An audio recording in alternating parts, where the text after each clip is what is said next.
Estão felizes ou alegres? Esse povo está ficando bom, né? A alegria é o fruto do Espírito. Irmãos, eu não quero me demorar, quero aproveitar aqui para trazer o nosso abraço da igreja de Indaial. Em nome da igreja de Indaial, quero representá-los e quero trazer aqui o abraço daquela pequena congregação, daquele, como dizia Jesus, daquele pequeno rebanho, mas estamos de portas abertas esperando vocês, para que vocês vão lá vez por outra, né, ou quando estiverem passando para lá, não simplesmente passem, né, igual uns amigos meus que passam lá, tiram foto e mandam e vão embora, né? Não vou nem entregar o Volmir, porque eu quero então trazer o abraço da congregação de Indaial e dizer que é um privilégio para nós sairmos dessa congregação e irmos trabalhar para o Senhor em outro lugar, para ali somar com aqueles irmãos que ali já estavam peleando na obra do Senhor. Quero rapidamente fazer uma pequena leitura, Filipenses capítulo 2, a partir do versículo 12. Nesse capítulo 2, o nosso amado irmão Paulo, ele diz que nós devemos ter entre nós um mesmo sentimento, uma mesma forma de pensar e de agir, tendo Cristo como nosso modelo. E aí ele fala aquela célebre mensagem lá, que ele fala sobre quem era Cristo. Ele diz: nós devemos ter o mesmo modo de pensar que Cristo. Por quê? Porque Cristo é o nosso padrão, o nosso exemplo. E daí ele discorre sobre quem é Cristo. Vocês conhecem essa passagem, né? Tenho entre vocês o mesmo modo de pensar que Cristo Jesus tinha. Ele tinha a natureza de Deus e aquilo que vocês conhecem. Mas aí ele discorre sobre isso, e aí ele nos leva para uma consequência. A partir do momento que nós incorporarmos esse padrão que é Cristo na nossa vida, nós não podemos agir diferente. Eu acho que eu conheço uma pessoa especial ali. É quem eu estou pensando? Que beleza, eu fico feliz. Tem certas coisas que só Deus faz, como salvar a minha vida, só Ele pode fazer. Amém?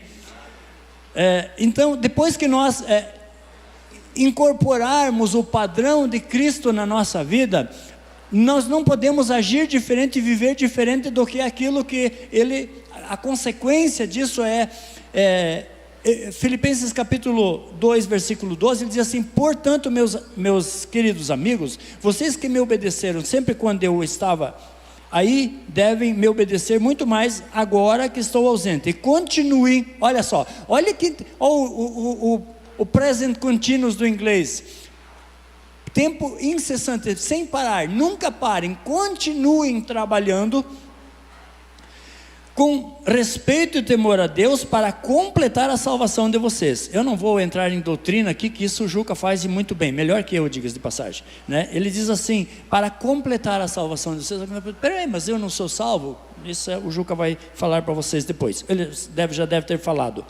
E aí ele diz assim: pois Deus está sempre agindo em vocês para que obedeçam à vontade dele, tanto no pensamento como nas ações. Façam tudo sem queixas nem discussões, para que vocês não tenham nenhuma falha ou mancha. Sejam filhos de Deus, vivendo sem nenhuma culpa, no meio de pessoas más, que não querem saber do Deus. No meio delas vocês devem brilhar como as estrelas no céu, entregando a elas a mensagem da vida. Se agirem assim, eu terei motivo de sentir orgulho de vocês no dia de Cristo. Paulo falando. Vamos trazer isso para a nossa vida. Traz isso para a tua vida. Entenda que Jesus Cristo é o tudo nosso. A hora que nós nos revestirmos de Cristo, a hora que nós estivermos em Cristo, escondidos em Cristo para Deus, o mínimo, ou não se espera outra coisa de mim e de você, que não dar esse fruto. Ou seja, brilhem no meio de um mundo perdido, que anseia desesperadamente por Deus, e a eles vocês devem entregar a mensagem de salvação. E se vocês fizerem isso, dizia Paulo, eu terei motivo de me alegrar no dia que eu chegar na presença de Deus. Obviamente que ele estava falando dele sobre seus filhos espirituais, mas sobre o líder de vocês, o servo do Senhor que preside sobre vocês no Senhor. Já pensou se vocês derem essa alegria para Ele? Para que tudo que essa igreja faz, e Ele como líder, Ele também possa chegar um dia na presença de Deus. Senhor, aqui estou com o meu pequeno rebanho que o Senhor me deu. Eles te honraram junto comigo. Amém? Você está disposto a fazer isso? Então se lembre. Use Filipenses capítulo 2, do 5 ao 8 como padrão para a tua vida. E você não poderá fazer outra coisa senão produzir esse fruto que Paulo fala. Amém? Yeah. A água é minha, tá? Porque 5 minutos eu já tenho direito a um copo d'água.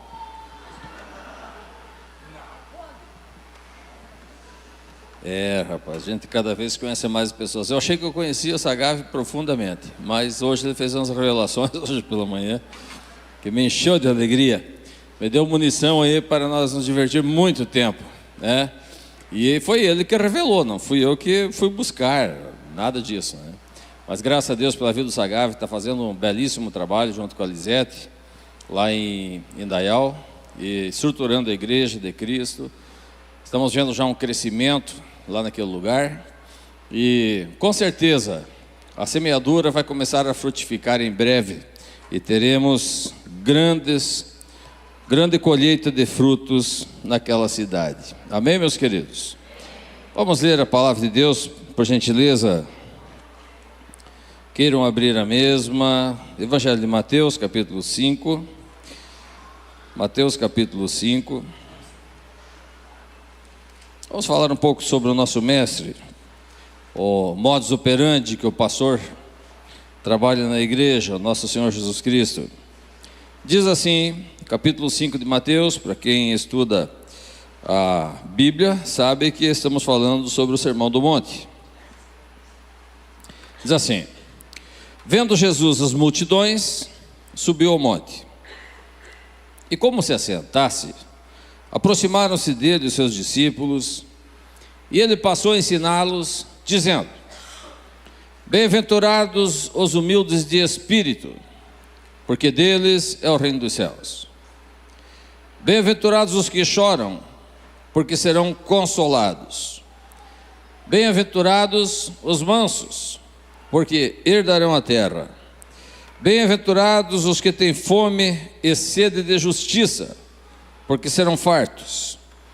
Bem-aventurados os misericordiosos, porque alcançarão misericórdia. Bem-aventurados os limpos de coração, porque verão a Deus. Bem-aventurados os perseguidos por causa da justiça, porque deles é o reino dos céus. Bem-aventurados sois quando, por minha causa, disse Jesus, vos injuriarem e vos perseguirem, e mentindo, disserem todo mal contra vós. Regozijai-vos e exultai, porque é grande o vosso galardão no céu. Pois assim perseguiram os profetas que viveram antes de vocês. Amém? Vamos ler de novo? Agora, após mim, por favor. Projeta lá, tá show? Vamos lá? Após mim. E Jesus, vendo a multidão, subiu ao monte. E assentando-se, aproximaram-se dele os seus discípulos.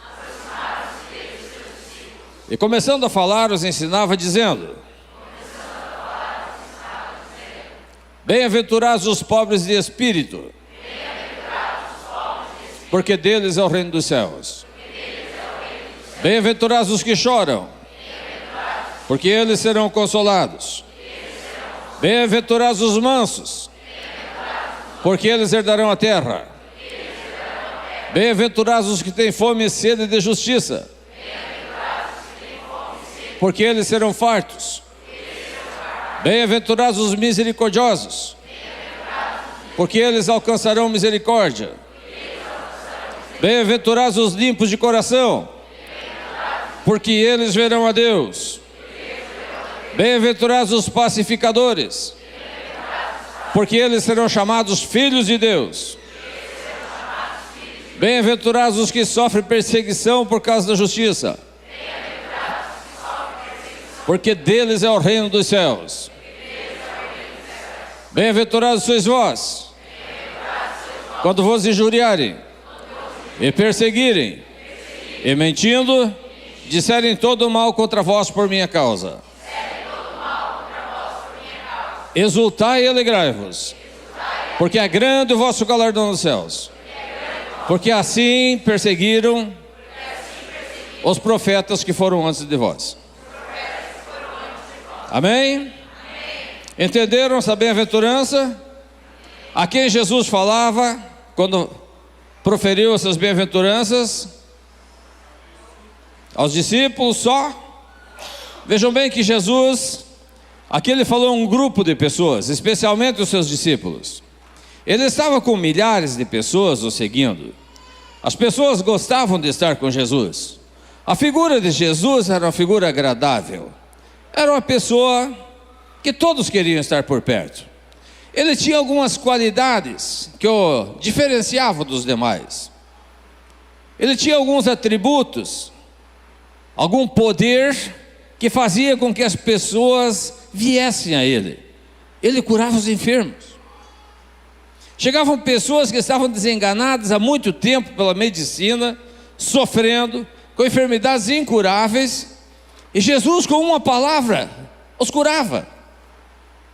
Tocava nas pessoas, ficavam sãos. Passava lodo nos olhos do cego, o cego via. Falava o paralítico, levanta e anda, e o paralítico levantava. E isso fez com que as pessoas vissem Jesus como a solução dos problemas deles. Quando estavam muito tempo por lá, andando na sua jornada, curando e evangelizando, as pessoas ficavam com fome. Jesus via o que eles tinham de lanche, uns peixinhos. Vamos tomar no nosso exemplo hoje uma latinha de sardinha e alguns pãezinhos.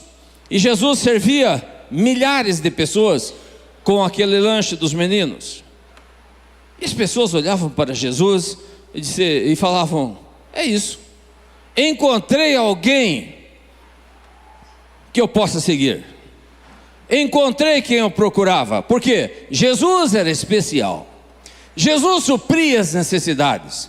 Jesus atendia os necessitados. Eles eram curados, eram alimentados, eram confortados. Mas de repente, Jesus mudou. Ele sai agora das planícies e encontra um monte, não sei que monte era esse, e ele sobe o monte. Bom, aí já começou a complicar. Quando você tem que fazer um certo esforço, não mudou muito. Pelo menos quando o sujeito está com excesso de abdominal, ter que subir um monte. Enquanto Jesus estava na planície, alimentando, curando, falando palavras bonitas, as pessoas estavam aos milhares com ele. De repente, ele sai do conforto da planície e ele começa a subir um monte. E eu acredito que as pessoas, até as multidões, começaram a acompanhar. Pensaram: bom, ele vai subir um pouco ali para pegar um ponto mais alto e ver melhor as pessoas, poder comunicar de uma forma mais apropriada. Mas Jesus não parou. E ele continuou subindo. E penso eu que 100 metros depois, já os carnais, os mais obesos, tipo eu, já ficaram para trás.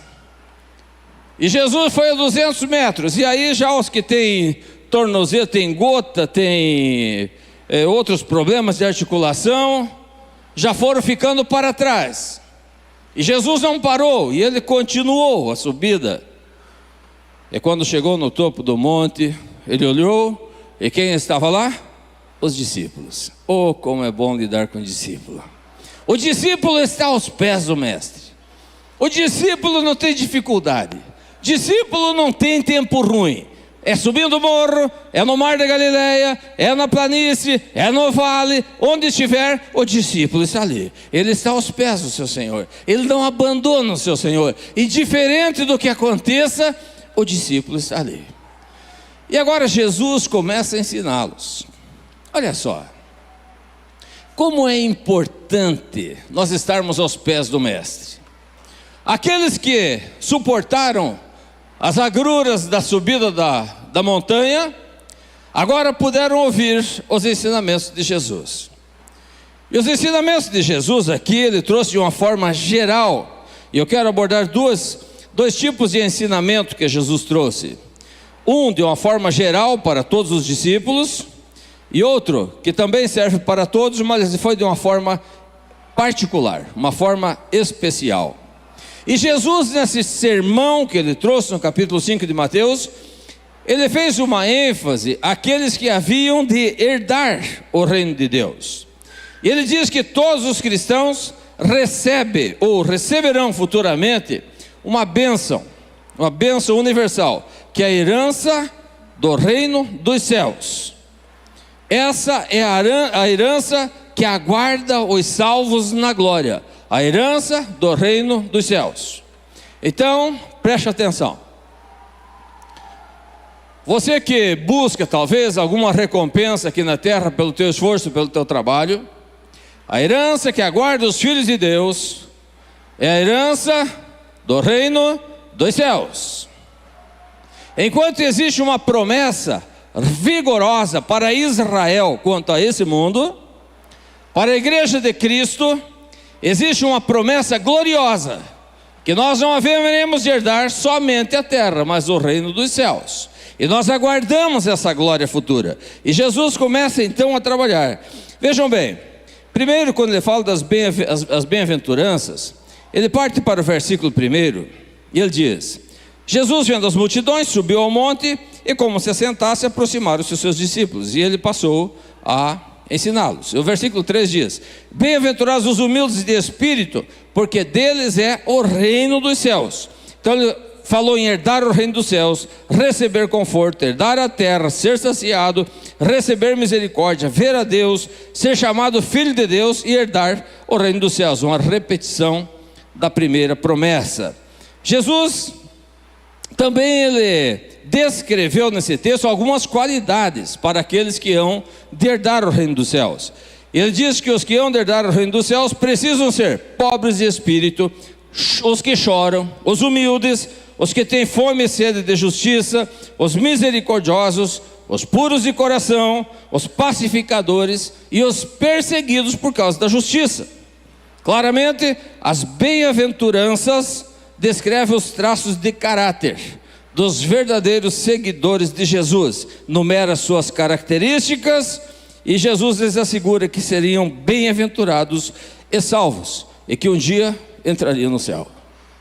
Eu amo essas bem-aventuranças, porque elas nos dizem quem nós somos e o que precisamos ser para entrar no reino de Deus. As pessoas que não se encaixam na descrição de Jesus não são bem-aventuradas e não herdarão os céus. Nós temos hoje uma teologia sendo anunciada por aí, que é aquela teologia de que no final tudo vai dar certo. Basta eu fazer as coisas com dedicação, basta eu fazer as coisas com coração, que no final dá tudo certo. Nós todos herdaremos o céu, porque Deus é um Deus de amor. Existe verdade disso nas Escrituras? Não. A palavra de Deus nos mostra um Deus amoroso. Amou tanto ao mundo, a nós pecadores, ao ponto de Ele próprio, na pessoa do Filho, vir a esse mundo, derramar o seu sangue para nos remir, para nos perdoar, para nos comprar de volta para si. Mas Ele coloca também aqui um rigor muito grande na sua justiça, para que todos aqueles que não aceitem esse amor, essa dedicação preciosa do nosso Deus sobre as nossas vidas, diz o Senhor na sua palavra que existe um destino traçado para essas pessoas. E a notícia que o Senhor Jesus nos dá aqui é que quem não estiver enquadrado nas bem-aventuranças não herdarão o reino dos céus, não irão para o céu. Ora, se não vai para o céu, só tem outro lugar, é o inferno. Então as bem-aventuranças são fundamentos para nós pensarmos, para nós analisarmos na nossa vida. Vejam bem, o versículo 21 do capítulo 5, ele diz assim: ouviste que foi dito aos antigos, não matarás, e quem matar será sujeito a julgamento. Vejam bem, no 7 e no versículo 12, de Mateus, capítulo 7, versículo 12, acompanhe na sua Bíblia, por favor.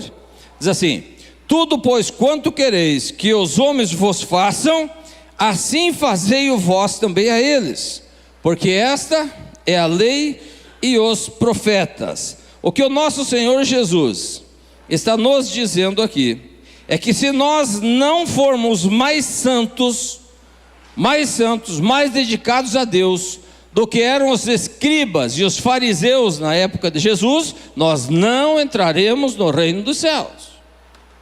É isso. Quem eram os escribas? Vamos pensar. Na época não havia imprensa, ainda não tinha sido inventada a imprensa, foi Gutenberg que inventou 1500 anos depois. Então, nós não tínhamos um livro assim, arrumado, bonito, como nós temos aqui. Como era feito o livro? Tinha uma cópia original, e os escribas, que eram os copiadores fiéis das escrituras, pegavam aqueles rolos de pergaminho, que era um couro tratado de cabras, geralmente, e eles iam escrevendo naqueles rolos, copiando fielmente as escrituras. Então, os escribas eram pessoas que conheciam profundamente as escrituras, porque eles copiavam letra por letra, sinal por sinal. Eles copiavam diariamente as escrituras, conheciam muito da Bíblia. E os fariseus? Os fariseus eram intérpretes dessas escrituras, intérpretes da lei. Eram aqueles que pegavam esses escritos feitos pelos escribas, e eles observavam nos mínimos detalhes. Porém, tinha um problema. Os escribas tinham muito conhecimento, mas nenhuma prática. Nenhuma prática.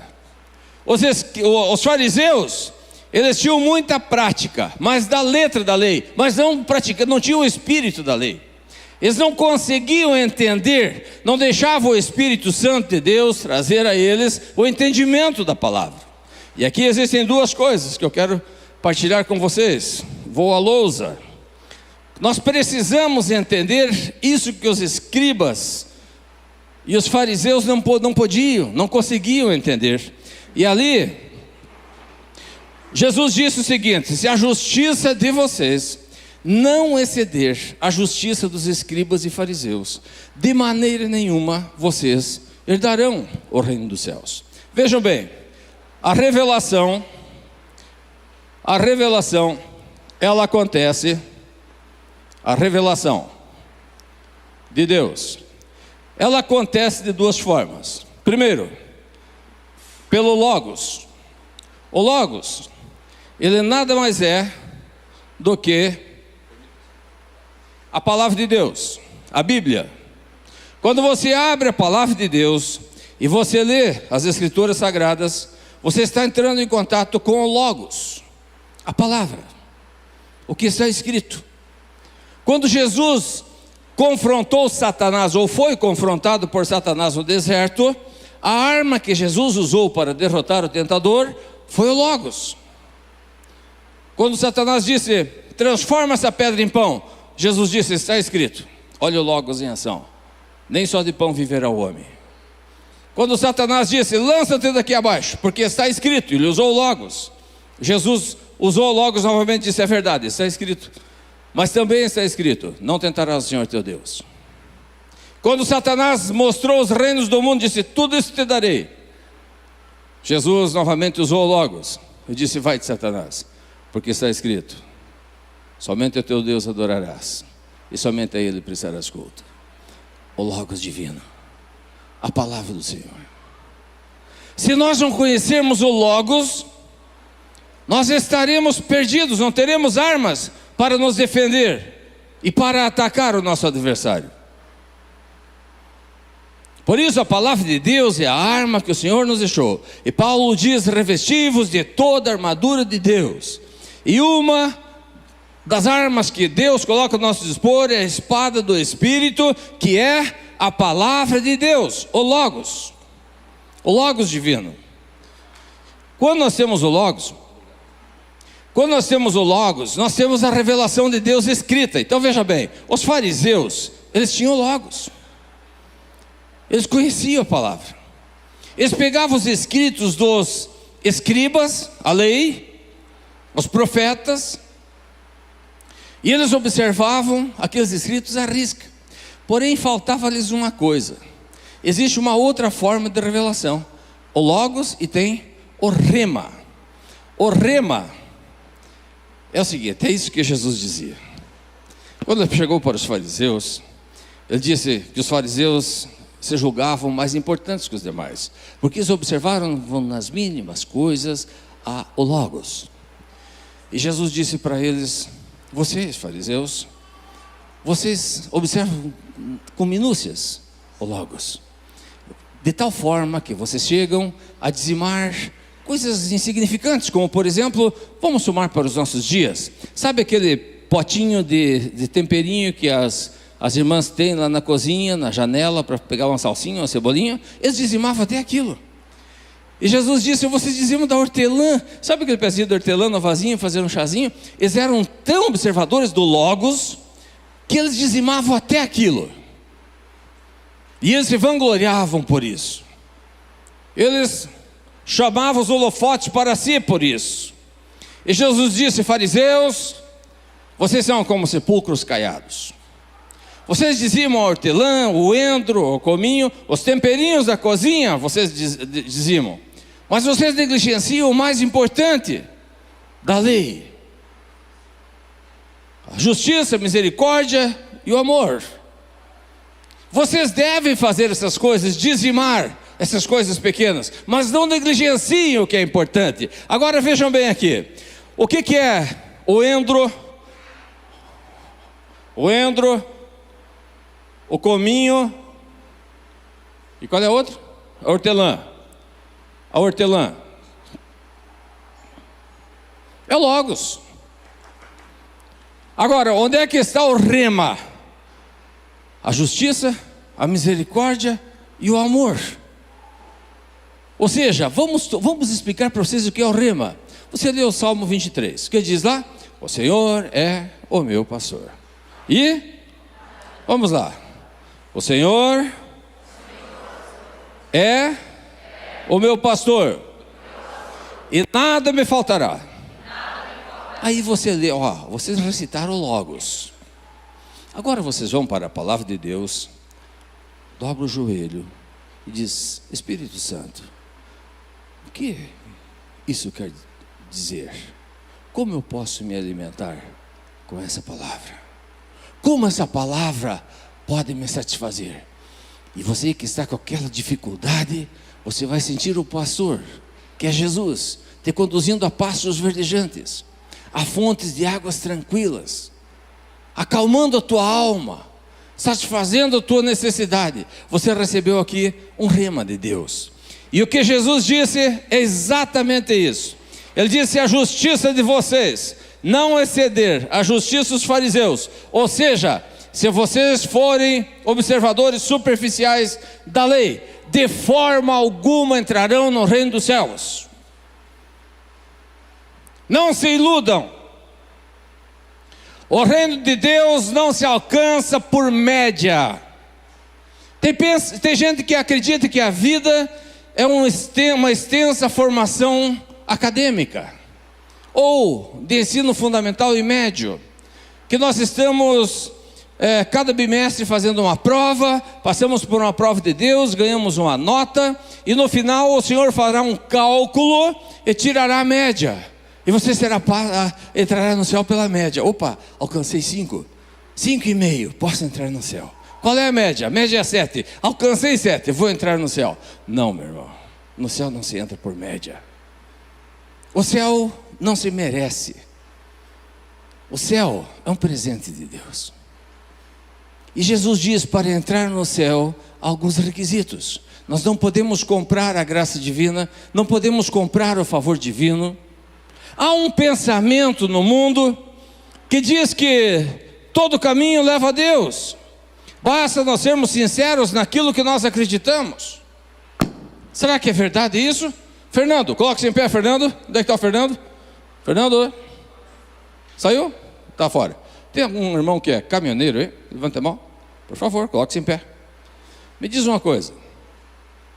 Qual é a região que o senhor faz? Brasil, Mercosul, legal. Então quero lhe fazer uma pergunta. Eu quero ir para Brasília. Qual é o rumo que eu devo pegar? 153. A 153 Sul ou 153 Norte? 153 Norte. E se eu pegar a 153, para vocês saberem, é a rodovia ali do Irani, tá? Se eu pegar a 153 sentido Sul, não posso chegar a Brasília? Não. Por quê? Está no caminho errado. Mas se eu for sincero naquilo que eu acredito? Continua no caminho errado. Mas eu creio profundamente que se eu pegar a 153 Sul, eu chegarei a Brasília, porque eu sou sincero naquilo que eu acredito. Não, está errado. Por quê? Está no caminho errado. Mesmo sendo sincero? Mesmo sendo sincero. Muito obrigado. Esteja sentado, por favor. É isso que eu quero que vocês entendam. Se nós estamos no caminho errado, se você está no caminho errado, não interessa o quão sincero você seja na tua crença. Não interessa. Pode ser o mais sincero do mundo. Se você estiver no caminho errado, você nunca chegará ao céu, por mais sincero que você seja. Por mais que seja um excelente dizimista, dizime o endro, o cominho, a salsinha, o alho, a cebola, mas você não chegará ao céu, porque o caminho é errado. A Bíblia diz: há caminhos que ao homem parece perfeito, mas o fim deles é caminho de morte, é caminho de destruição. Que caminho você tem pegado? Você quer entrar no céu? Mas qual é o caminho que você está trilhando? E qual é o caminho certo? Qual é a igreja certa? Igreja não te leva para o céu, meu irmão. Quem é que te disse que igreja conduz ao céu? Ah, tu na Renovar agora vai para o céu. Não vai não. A Renovar não te leva para o céu. Ah, eu sou católico, nasci na igreja mais antiga. É mesmo? Então sai do catolicismo e vai para o budismo, para o hinduísmo. O hinduísmo é mais antigo que a católica. E agora? Que caminho você pegou? Mas como é que eu faço para chegar ao céu então?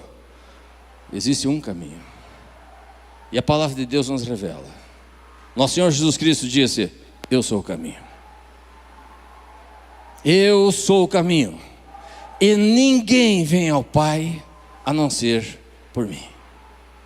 Se quer entrar na rodovia para o céu, entregue o teu caminho a Jesus. Se você não crê única e exclusivamente no Filho de Deus, Jesus Cristo, como Senhor e Salvador da tua vida, você está no caminho errado. E por mais sincero que você seja, tu irá para o inferno. Não é a nossa sinceridade que nos leva para o céu, é o caminho, e o caminho é Jesus. Se não estiver no caminho, irá para o inferno. É pesado, mas é a verdade. Que caminho você está trilhando? Eu estou dizendo: não, mas já entreguei a minha vida para Jesus. É para esses que Jesus estava falando das bem-aventuranças. É para nós que já entregamos nosso caminho ao Senhor. É para nós. E agora ele começa a falar para nós cristãos, nós que já estamos no caminho, nós que já andamos no caminho, que já entregamos a nossa vida a Jesus. E ele começa a dizer o seguinte: ei, vocês têm que ser mais santos que os fariseus e escribas. Não é recitando versículo de cor que você vai entrar no céu. Não é fazendo penitências que você vai entrar no céu. E Jesus disse no capítulo 23, versículo 27 do livro de Mateus, do Evangelho de Mateus. Ele disse: fariseus, vocês são como sepulcros caiados. Pesado isso? Claro, não sou eu que estou falando para vocês, é o mestre. Por quê? Bonitos por fora, mas podres por dentro. Essa é a palavra que o Senhor falou para eles. E quando eles ouviram isso, queriam matá-lo. Vejam bem, para ser diferente dos fariseus, nós precisamos amar uns aos outros, diferente dos fariseus. Jesus disse: vocês ouviram o que foi dito aos seus antepassados: não matarás. Versículo, coloque aí por favor, capítulo 5, versículos 21 e 22 de Mateus.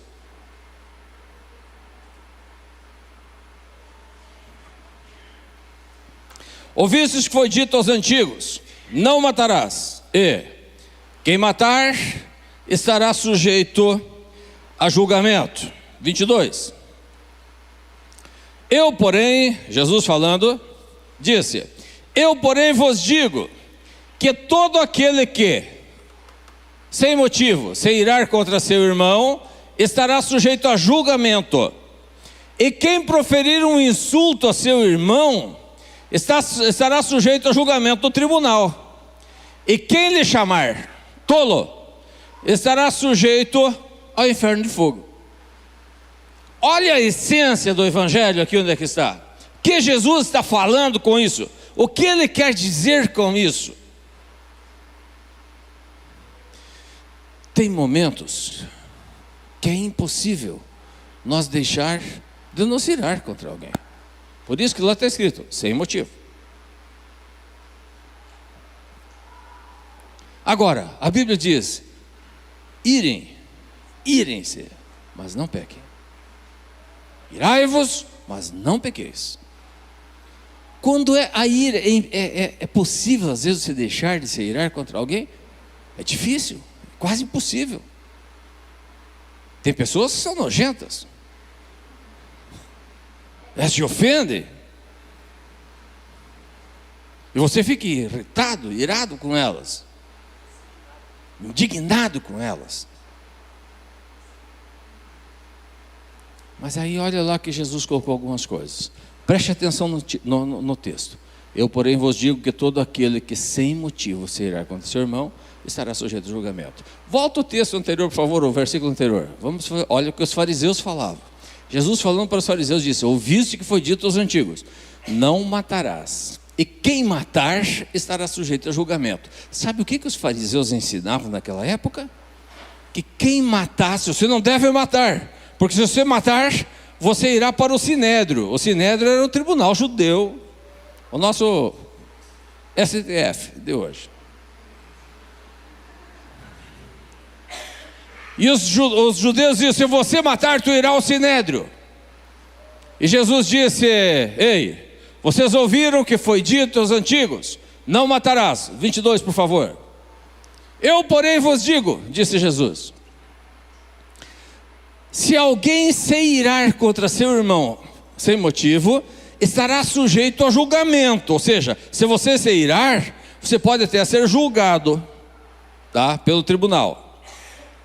Quem proferir um insulto a seu irmão, estará sujeito a julgamento de tribunal. Agora, quem lhe chamar tolo, aqui é uma escalada. Ou seja, ele está dizendo, escuta, Jesus está nos dizendo, é possível você nunca se irar contra ninguém? E ele diz, é impossível. É impossível. E tu vai a julgamento. Por isso, vai ser julgado. Agora, tem aquele momento que você fica indignado, e tem aquilo quando desce ao teu coração, é a segunda parte ali, ó. E quem proferir um insulto a seu irmão, xingar alguém, xingar o seu irmão. Vamos tomar o trânsito de Chapecó, que é um caos. E eu me arrependo todos os dias, eu me iro todos os dias com esse trânsito. Eu sou fraco, eu preciso fortalecer a minha fé. Mas é impossível, é impossível. O nosso povo é complicado. Eu acredito assim que as escolas de trânsito aqui, elas deveriam, antes de liberar a habilitação para as pessoas, fazer um estágio de cada um, no mínimo uns 2 meses, dirigindo São Paulo, ou Florianópolis já ajuda, tá? Dirigindo, porque é impossível não se irar contra os nossos motoristas, alguns, né? Mas o que ele está dizendo ali é o seguinte: se você se irar contra seu irmão, está sujeito a julgamento. Agora diz assim: e quem proferir um insulto a seu irmão estará sujeito a julgamento do tribunal. Se você levou uma fechada no trânsito e você se irou, você pode ir a julgamento. Se você xingar a pessoa, você poderá ser julgado no tribunal. E aí ele diz: e quem lhe chamar tolo está sujeito ao inferno. Sabe o que significa isso? É você pegar e falar para terceiros. Olha só a seriedade da coisa. Olha a seriedade. Existe um pecado no meio da igreja que às vezes as pessoas não falam, não é pregado. porque se tornou tão comum, Baltazar, que quase teria que disciplinar a igreja toda muitas vezes. Sabe qual é o pecado? A murmuração. É disso que Jesus está falando. Olha só, quem lhe chamar tolo estará sujeito ao inferno de fogo. Olha a seriedade da coisa. Por isso que as pessoas não gostam muito de pregar sobre as bem-aventuranças. Ou seja, se eu murmurar, falar mal para terceiros de uma pessoa, se eu denegrir a imagem de alguém, isso pode me custar a salvação. Posso ir para o inferno. Olha a seriedade. Por isso, meus queridos irmãos, no céu não entrará ninguém que seja frouxo. O céu é para valentes, para corajosos. Tem que ter muita coragem para entrar no céu. Tem que negar-se a si mesmo. Tem que pegar o seu ego e crucificar todos os dias. Lançar na cruz o ego. Fazer morrer as nossas motivações, as nossas razões. Matar a nossa razão. E Jesus continua. Note primeiro que Jesus estava advertindo sobre algo que poderia resultar em alguém ir para o inferno. E esse era o tema principal das bem-aventuranças. Somente os santos herdarão o reino de Deus. Somente os santos. Repita após mim. Somente os santos herdarão o reino de Deus. De novo. Somente os santos herdarão o reino de Deus. Os escribas e fariseus pregavam contra o assassinato e citavam o 6º mandamento, aparentemente avisando que assassinato levaria alguém ao tribunal. Contudo, Jesus queria que seus discípulos soubessem o que os escribas e fariseus pareciam não saber. Havia infrações menores que poderiam levar ao tribunal, aparentemente o tribunal de Deus.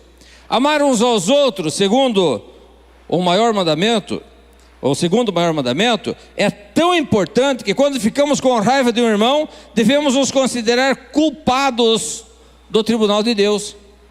Olha só, a importância de nós amarmos o nosso irmão. Quando você odeia, fala mal de alguém, você está transgredindo o 2º mandamento. Qual é o primeiro? Amarás, pois, o Senhor teu Deus de todo o teu coração, todas as suas forças, com todo o teu entendimento, todo o teu espírito, corpo, espírito e alma. E o segundo, amarás ao teu próximo como a ti mesmo. Quando nós odiamos o nosso irmão, estamos transgredindo o 2º mandamento. Se verbalizamos a nossa raiva, falando de forma cruel contra o nosso irmão, a nossa infração será ainda mais séria. E devemos nos considerar culpados do Tribunal Supremo de Deus. E se formos além disso, emitindo ódio por um irmão com calúnia, somos culpados o suficiente diante de Deus para sermos lançados no inferno. Isso é sério, meus irmãos. Isso é sério, isso não é brincadeira. Não adianta nós militarmos uma vida toda e sermos condenados por nós mesmos, pelas nossas atitudes. Coisas simples. Temos que aprender a amar o nosso irmão. Não esqueça, o céu não se conquista por média. Não se conquista por média. Muita gente pensa, eu aceitei Jesus, então o sangue de Cristo me purifica de todo pecado, eu posso ter uma vida dissoluta, falar mal de todo mundo, eu posso magoar todo mundo, andar irado, ofendendo todo mundo, que eu vou para o céu. Cuidado, não é isso que a Bíblia está nos dizendo. 1 de João 3,15, por favor, vamos ler. 1 de João 3,15, vamos ver o que nos diz ali. Olha só, repita após mim. Todo aquele, todos juntos, todo aquele que odeia seu irmão, é o quê?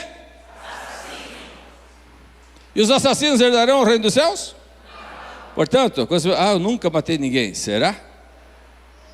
Se você odeia alguém, é assassino. Quem falou essa palavra? Quem falou? Foi João? Não, foi Jesus. Foi Jesus, são palavras de Jesus, o ensinamento dele. É João que escreveu, mas são ensinamentos de Jesus. É assassino. Ora, disse João, vós sabeis que todo assassino não tem a vida eterna permanente em si. E agora, meus queridos? Precisa puxar o gatilho da arma para matar? Não. Basta odiar o seu irmão. Tem alguém aí que está com ódio no coração, meu irmão? Exceto um certo político?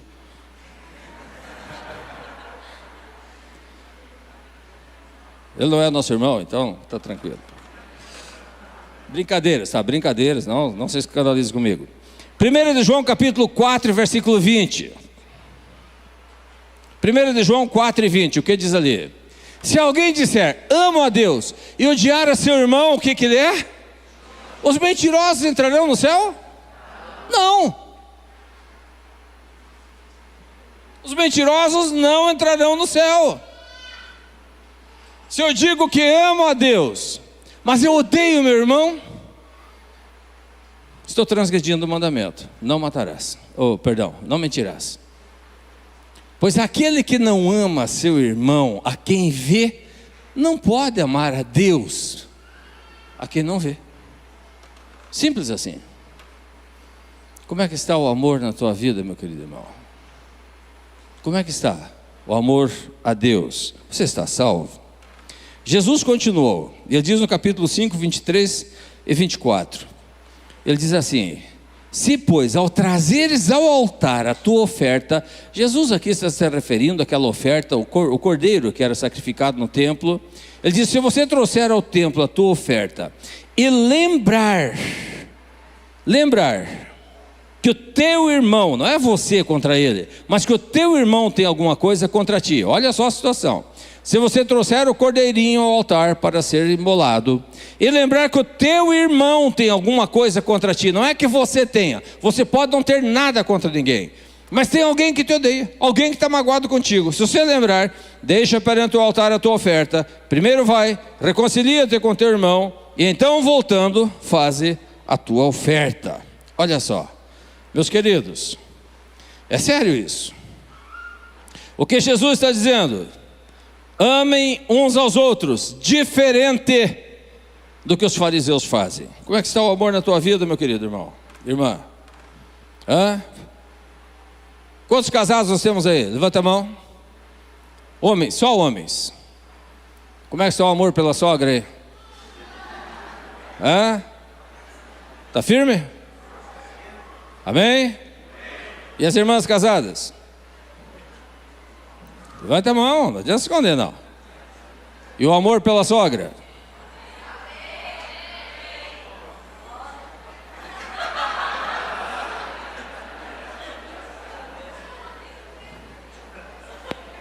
Tem que amar a sogra, não tem jeito. E outra, se você falar mal da sogra ou do sogro, vai para o inferno.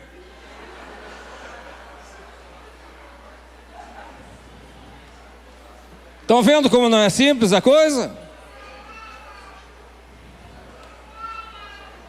Tem que amar. Amar. Jesus disse que nós temos que amar as pessoas diferente como os fariseus fazem. Agora vejam bem. Eu quero ir rápido aqui porque não tenho muito tempo. Infelizmente eu tenho que correr porque é muito rapidão aqui. O nosso assunto é grande, extenso. Mais um ponto que eu quero ler com vocês aqui é Mateus capítulo 5, 27 a 30.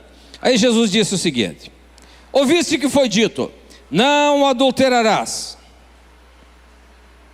O que é adultério? Alguém pode me dizer o que é adultério?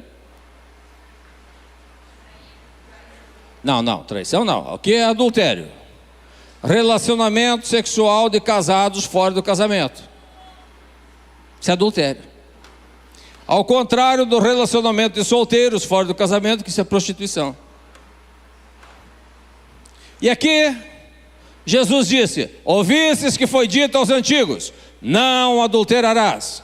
Agora ele fala aos casados, ele diz: casados, não pulem a cerca.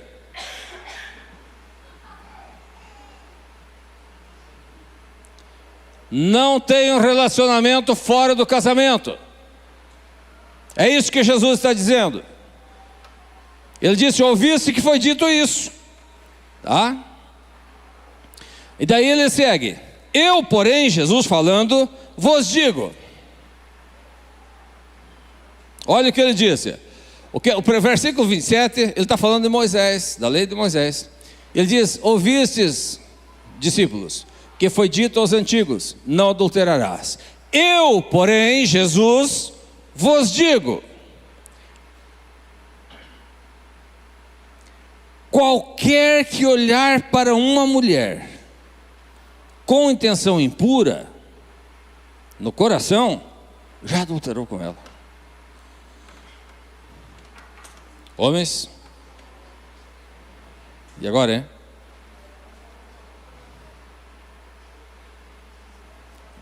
Só os homens aí, fiquem de pé, por favor. Fiquem em pé, coloque-se em pé.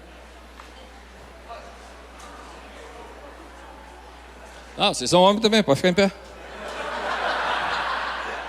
Sagrado e o Valmir também em dúvida, pode colocar em pé. Fiquem em pé, escutem. Gente, há uma batalha.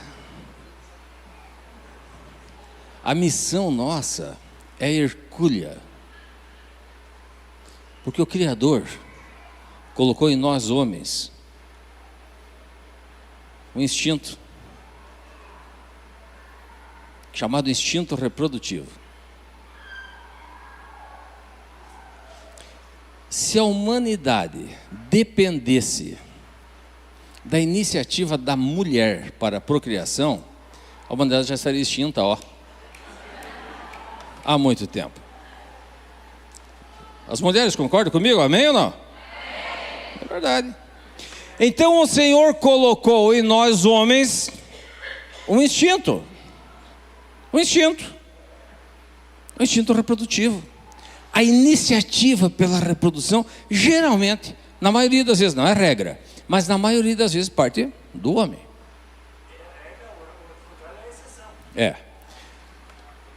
Então, vejam bem, existem exceções, a regra é essa. Vejam bem, a luta que nós temos, há um instinto dentro de nós, que nos chama para a reprodução. E aí entra o dever de nós homens, controlar esse instinto. De olhar para uma mulher e não cobiçar a mulher. Pode até achar bonita, mas não cobiçar. É uma missão complicada. Mas aí nós temos que ver o que está dizendo. No coração já adulterou. Se alguém olhar para uma mulher com intenção impura, ou seja, cobiçando essa mulher, aqui no coração, já adulterou.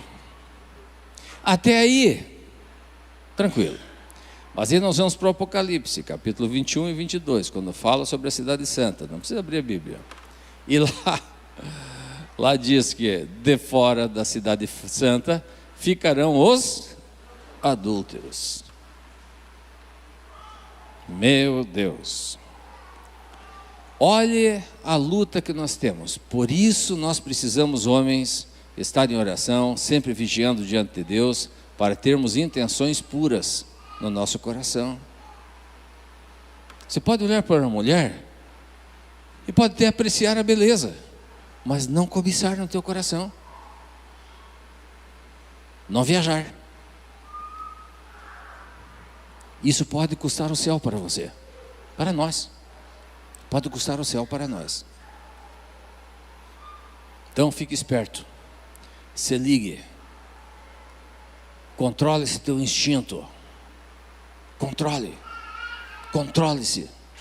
Vá para o jejum. Vá para a oração. Controle o teu instinto reprodutivo. Pode sentar os homens. E as mulheres? Continuam sentadas? Coloque-se em pé as irmãs, por favor. Todas as mulheres. Todas as mulheres, as não casadas também. Pode ficar em pé, as meninas, vocês também são mulheres, pode levantar. Agora preste atenção aqui, mulheres. Da mesma forma como os homens são atraídos, vocês sabendo disso, qual é a responsabilidade de uma mulher de Deus? Sabendo que o homem tem esse instinto, você tem que cuidar para não ser uma ferramenta usada nas mãos do inimigo para fazer o teu irmão pecar. E o que diz a palavra de Deus sobre isso? A palavra de Deus diz: é inevitável que venha um escândalo. O que é o escândalo? O escândalo é uma pedra de tropeço, é uma armadilha, é alguma coisa que faz alguém cair. Isso é escândalo. A Bíblia diz: é inevitável que alguém caia, mas ai daquele por quem vier o escândalo, aquele que for ferramenta de escândalo. E a palavra de Deus diz: melhor seria para quem provoca o escândalo que amarrasse no seu pescoço uma pedra de moinho, uma mó, e fosse no alto mar e se lançasse no mar. Melhor seria para essa pessoa, porque ela está servindo de escândalo, irá a julgamento, e com certeza isso pode lhe custar o céu. Irmãzinha, nós estamos em pleno verão, e parece que as irmãs sentem mais calor que os homens, sentem mais calor corporal, e a tendência é usar cada vez menos roupas,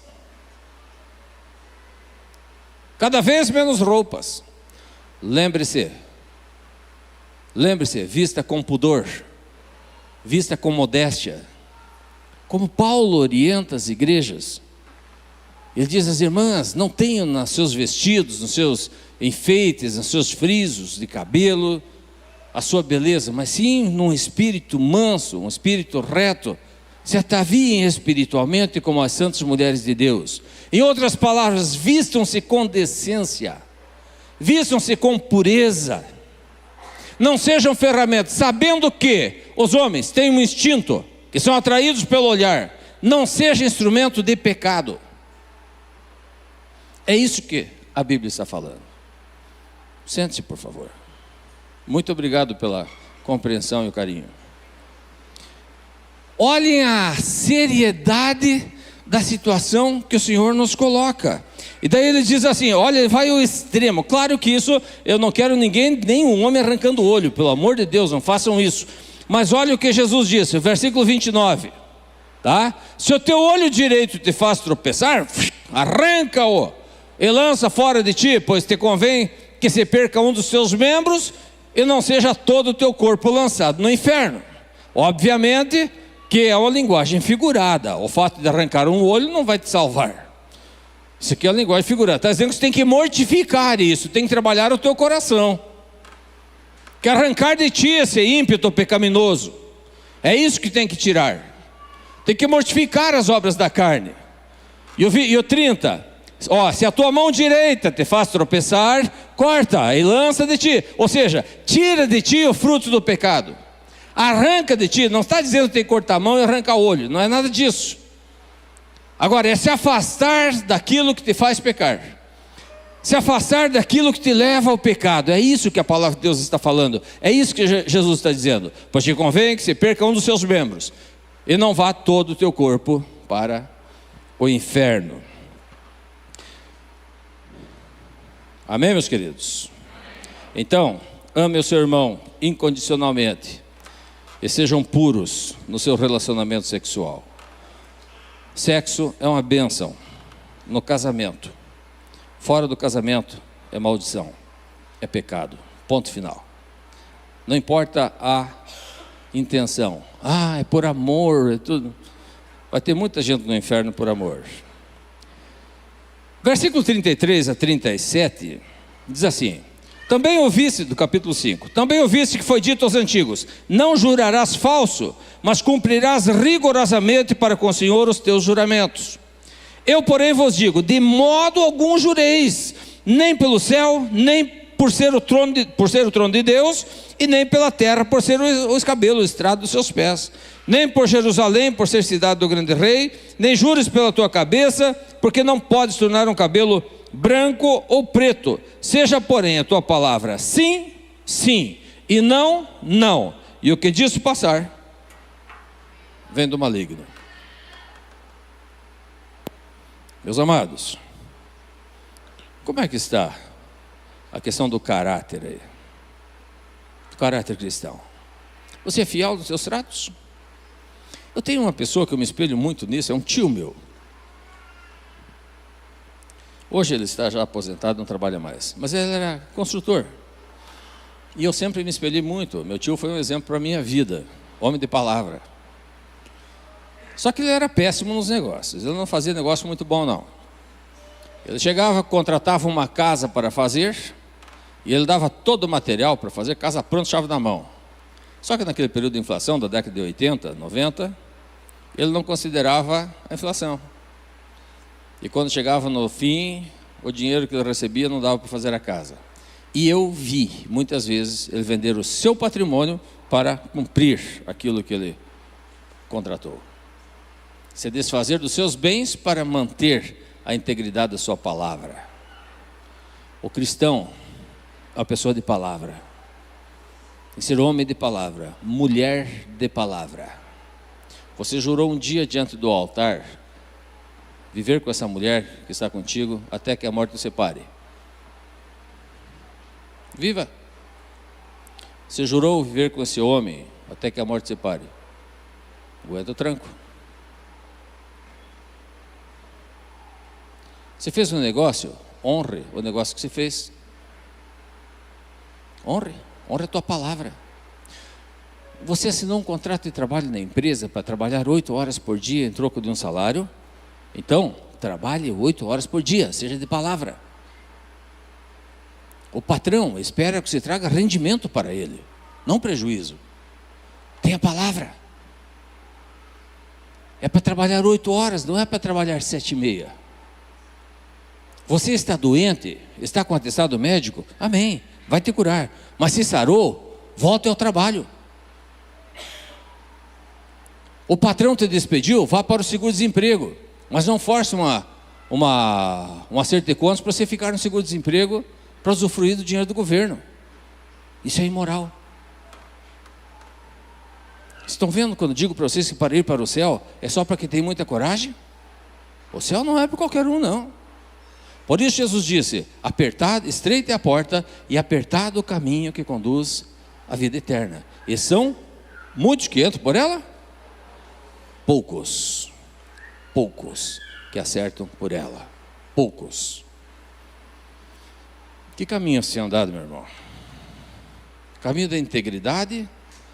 Ou tem encontrado subterfúgios? Tem vasculhado as escrituras para achar brechas? Não, a palavra de Deus não tem jeitinho. A palavra de Deus não é a legislação brasileira que sempre tem uma brecha. Não, a palavra de Deus não tem brecha.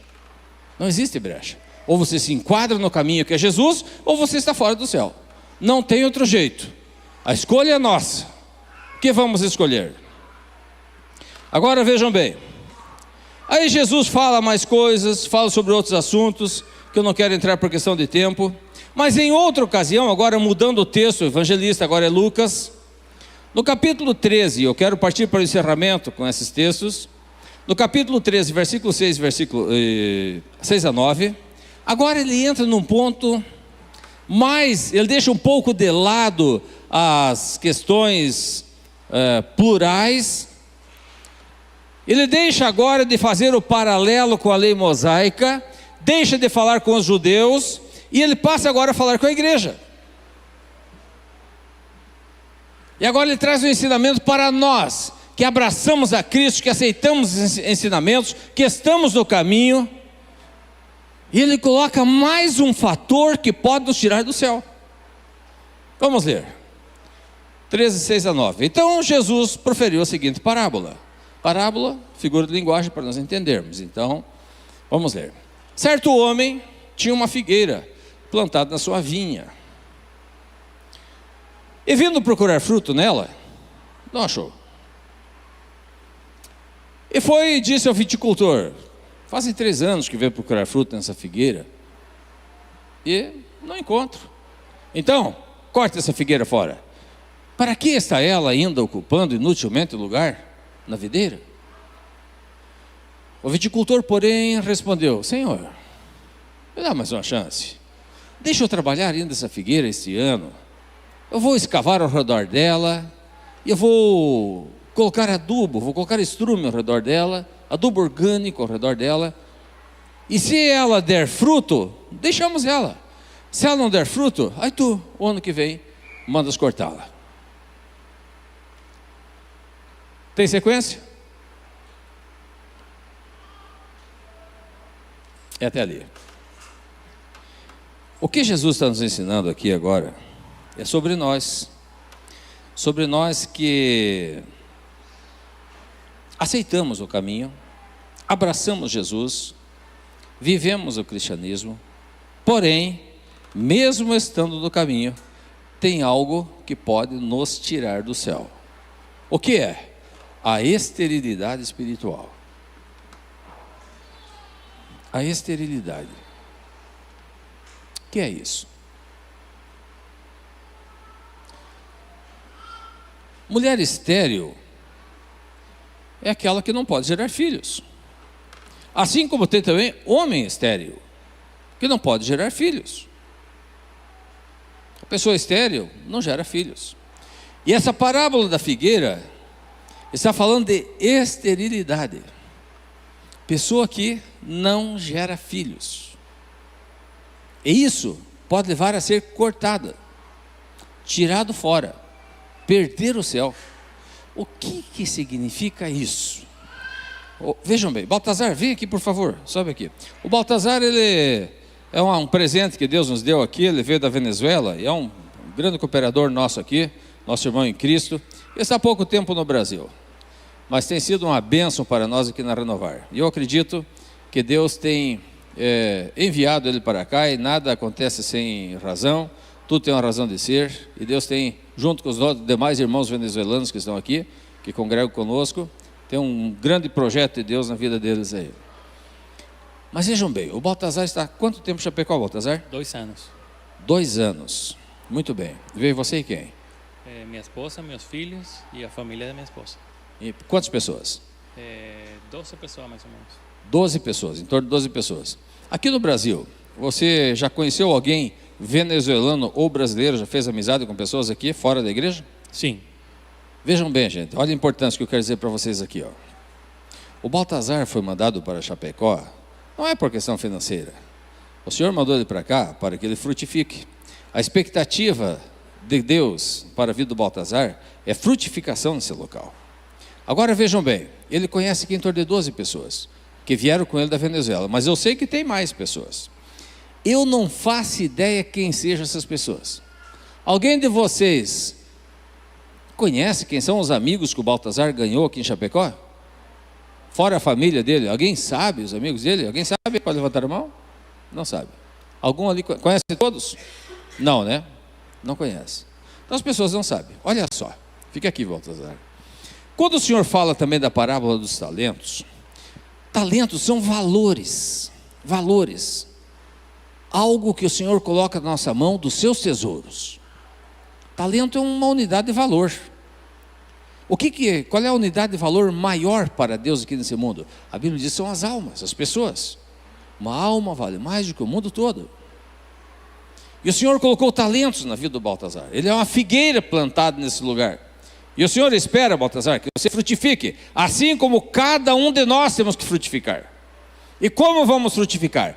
Essas pessoas que estão no raio de influência do Baltazar, os venezuelanos e os brasileiros que ele conheceu, se ele não trouxer a Cristo, essas pessoas se perderão, irão para o inferno.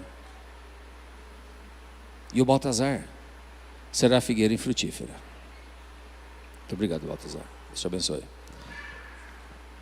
O que o Senhor está nos dizendo é isso. Ao teu redor existem pessoas, valores, talentos, teus colegas, compadres, comadres, familiares, colegas de trabalho, colegas de aula, vizinhos, que o Senhor colocou no teu círculo de influência. São os talentos que o Senhor te deu para você negociar com eles e frutificar. E o Senhor todos os anos vem para a sua vinha e Ele olha essa figueira, como é que está a tua vida? Eu pergunto para você, se o Senhor olhar para você como uma figueira hoje, como você está? Há fruto em você? Você tem frutificado? Aí você vai dizer, pastor, eu frutifico os frutos de Gálatas capítulo 5. Não. Amor, paz, bondade, longanimidade, aquilo é que o Espírito Santo produz em nós, aquilo é fruto do Espírito, mas nós temos que frutificar. De que forma? Quantas vidas você já trouxe a Jesus? Quantas pessoas você ganhou para Jesus o ano passado? Quantas você batizou? Quantos você batizou o ano passado? Meu amigo cristão, meu irmão em Cristo, na tua vida de fé, quantas pessoas você batizou? Esses são os teus frutos. Quantos você trouxe a Cristo? Esses são os teus frutos. Quantos? Você é uma figueira com frutos ou com folhas? Como você é? O desejo do nosso Senhor é que você frutifique. Mas pastor, como eu posso fazer isso? Nós precisamos dar uma trabalhada nessa figueira. Temos que dar uma capinada. Temos que cavar ao redor. Temos que adubá-la, colocar adubo, alimentá-la melhor. Talvez fazer uma irrigação para que os nutrientes possam ser mais absorvidos, para que essa seiva bruta possa ser retirada dessas raízes. Quem sabe tem que até trabalhar uma forma de você se enraizar melhor. Talvez um hormônio, sei lá, o Sagave que entende disso. Mas você precisa de nutrientes para você frutificar. O Senhor tem uma alta expectativa quanto à tua vida. Pessoas dependem de você. Familiares, quem sabe teus filhos precisam de você. E se você não salvá-los, não frutificar na vida deles, eles se perderão. Quem sabe teus pais, teus familiares estão se perdendo. Isso não mexe com você? Está tudo bem para você isso aí? Está tudo certo? A tua família está indo para o inferno e está tudo bem contigo? Você está bem? Eu estou salvo. Então minha família pode ir para o inferno. Está tudo bem contigo? Está tranquilo? Teu coração está em paz com isso? Os teus colegas de trabalho estão perdidos. E para você está tudo certo. Você convive há anos com essas pessoas. Senta lado a lado, na mesma mesa às vezes. E elas estão indo para o inferno. E você está tranquilo, tu dorme em paz com isso. O Senhor passa a vistoriar a sua figueira, a sua vida. E Ele vê que a figueira não tem frutos. Como está a tua vida? Como está? Faça um propósito no teu coração. Se você ainda não está frutificando, se você é cristão, não batizou ninguém esse ano passado, coloca no teu coração um propósito. Senhor, pelo menos uma alma a ti esse ano, pelo menos uma, me ajuda, quebra essa minha esterilidade. Eu quero nessa noite falar aqui, fazer uma oração para Deus quebrar a esterilidade. Não estou falando aqui de geração de vidas humanas, mas geração para salvação, para que Deus torne vocês grandemente frutíferos, que essa figueira que são as vossas vidas, quando o Senhor vier buscar frutos, possa encontrar muitos frutos em vocês. Nós vamos orar por frutificação, por quebra de esterilidade nessa noite. Como é que você está, meu amado irmão? Como é que está a tua vida? O Senhor procura você. Está frutificando? Está tudo certo? Não te incomoda a questão de pessoas próximas a você, pessoas queridas, teus amigos estarem indo para a perdição? Está tudo certo contigo? Como é que tu pode fazer isso? Nós vamos te indicar um caminho depois. Coloque-se em pé, por favor. Pedir aos nossos músicos, um músico vem e pega um violãozinho aí, um só, pega um violãozinho e vem tocar para nós aí, fazer uma música, ou todos, sei lá como vocês preferirem. Eu quero fazer uma oração. Escutem, olhem para mim. Se você está estéril, não ganhou um para Jesus ainda até hoje, Não tem problema não. Pode começar hoje o teu ministério de frutificação. Hoje, pode sair da inércia hoje e começar o teu caminho de frutificação. E o Senhor vai te dar uma grande colheita de almas. Não deixe por menos, não aceite menos que uma grande colheita de almas, uma grande frutificação para o reino de Deus. Se você ouviu essa mensagem essa noite, e a palavra de Deus tocou no teu coração de uma forma ou de outra, eu quero orar por ti, quero orar. E nessa oração eu quero te expor, quero te convidar a você sair do teu lugarzinho aí, do conforto da tua cadeira, vir aqui à frente. E juntos nós vamos orar. Eu quero pedir a Deus um milagre na tua vida, que Ele quebre essa tua esterilidade espiritual e faça de você um homem ou uma mulher poderosa em Deus, para resgatar as vidas, para transformar vidas, trazer as pessoas aos pés de Cristo, para que você seja grandemente frutífero. E quando o Senhor te chamar, você ouça as palavras do Senhor: bom está, servo bom e fiel. Foste fiel no pouco, sobre o muito te colocarei. Entra no gozo do teu Senhor.